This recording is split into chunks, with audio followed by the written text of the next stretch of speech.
بسم اللہ الرحمن الرحیم۔ السلام علیکم۔ بچے کی نیکی پر والد کی مغفرت۔ پیارے بچوں، آج ہم آپ کو ایک نہایت دلچسپ اور ایمان افروز واقعہ سناتے ہیں۔ آپ کو معلوم ہے کہ ہمارے پیغمبر صلی اللہ علیہ وسلم اللہ تعالیٰ کے آخری نبی ہیں۔ آپ سے پہلے تو انبیاء آئے، لیکن آپ کے بعد تا قیامت کسی نبی نے نہیں آنا۔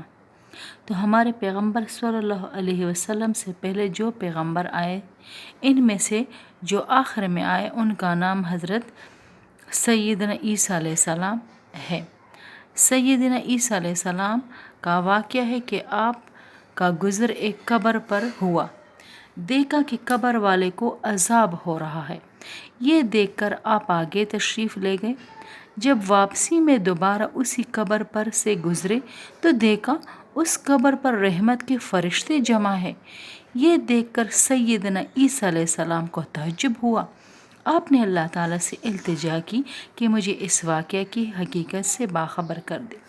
اللہ تعالیٰ نے وحی بھیجی کہ اے عیسیٰ، یہ قبر والا گناہگار تھا اور جب سے فوت ہوا تھا عذاب میں مبتلا تھا۔ پھر جب اس کا کمسن بچہ پڑھنے کے قابل ہوا تو اس نے استاد سے بسم اللہ الرحمن الرحیم پڑھی۔ بس مجھے اپنے بندے سے حیا آئی کہ میں اس شخص کو زمین کے اندر عذاب دوں جس کا بیٹا زمین کے اوپر میرا نام لیتا ہے۔ ماشاءاللہ۔